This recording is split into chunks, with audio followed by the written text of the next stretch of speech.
Goldman Sachs just dropped their 10-year global outlook. And folks, this isn't your typical Wall Street forecast. This is a roadmap that puts AI front and center. And they're suggesting some major shifts in where the smart money should be flowing. This is Brian. I'm the founder of Momentous Wealth Advisors, author of the book Momentous Decisions, and I've been a financial advisor for over 25 years. So here's what just happened. Last week, Goldman Sachs released their long-term outlook through 2035. Now, this is different from their usual economic forecast. They're looking at structural forces that will drive markets over the next decade, not just the cyclical ups and downs we see from quarter to quarter. Two mega trends are dominating the vision: artificial intelligence and emerging markets. So let me start with the headline number. Goldman expects global equities to deliver 7.7% annual returns over the next 10 years. Now, before you think that's underwhelming, that's actually right in line with historical medians. The interesting part isn't the number. It's where those returns will come from and who the winners will be. They think the American exceptionalism story may be over, and here's where it gets really interesting for your investment strategy.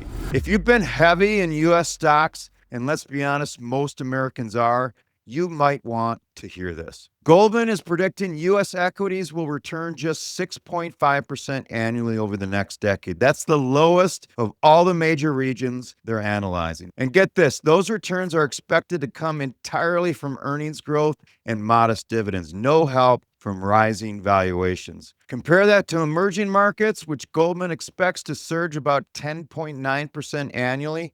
Asia, excluding Japan, 10.3%. Even Europe is projected to outpace the U.S. at 7.1%. This is a complete reversal from what we've seen over the past decade, where U.S. markets, particularly those in the Magnificent Seven stocks, have dominated global returns. So why is the U.S. losing its edge? The U.S. stocks are expected to lag because of two words: elevated valuations. Right now, U.S. stocks are trading at around 23 times forward earnings. Goldman expects that to moderate down to about 21 times over the next decade. That's a 10% decline. When valuations compress, it acts as a drag on total returns. The S&P 500's net profit margin is sitting near record highs at around 13% compared to 5% back in 1990. Goldman's analysis shows that much of that expansion came from tailwinds that won't repeat: falling interest rates, lower corporate tax rates,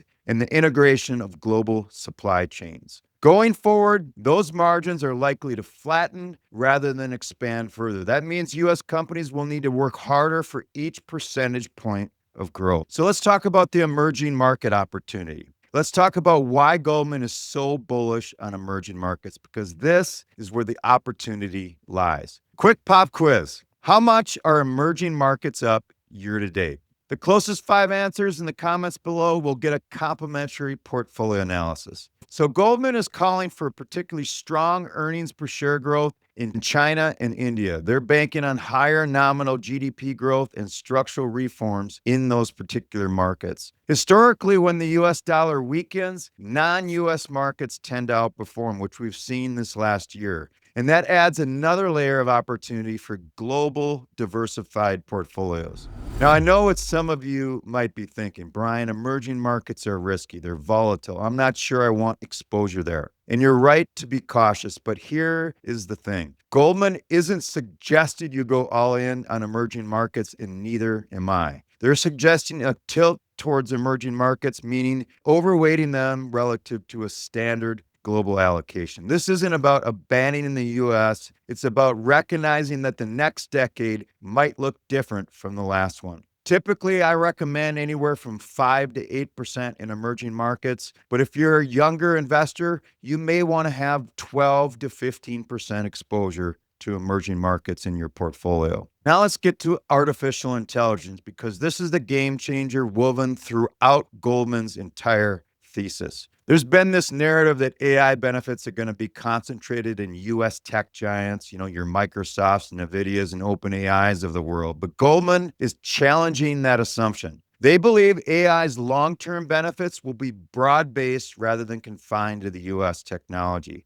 McKinsey estimates AI will eventually be worth 4.4 trillion to the global economy. That's trillion with a T. And here's why that matters for emerging markets. AI could help these economies leapfrog traditional development paths. Think about it for a second. A company in India doesn't need to build out the same physical infrastructure that companies needed 20 years ago. AI and cloud computing allow them to scale globally from day one. Goldman's analysts wrote, "We expect higher nominal GDP growth and structural reforms to favor emerging markets, while AI's long-term benefits should be broad-based rather than confined to just US technology." So let's address just this elephant in the room. Are we in an AI bubble? This is the debate raging right now on Wall Street. AI-related stocks have had an incredible run. Some fund managers see a dangerous disconnect between valuations and fundamentals. Goldman's take, they're comfortable with current equity valuations despite all the noise and chatter. Why? Because earnings are backing up the story. The recent earnings season showed really strong results from AI-exposed companies, and Goldman expects earnings growth to remain the primary engine of performance at roughly 6% annually. They wrote, "A bubble is typically defined by a disconnection between valuations and fundamentals. Their view is that as long as earnings keep growing and companies keep finding real uses for AI, current valuations can be justified. But, and this is important, they do expect valuations to ease modestly from current highs." So the explosive multiple expansion we've seen in AI stocks over the past 2 years, that's probably behind us. Future returns will need to come from actual business performance. So what does this mean for your investment portfolio? All right, let's bring this home with some actionable takeaways for your portfolio. First, consider global diversification. If you're 80 or 90% in US stocks,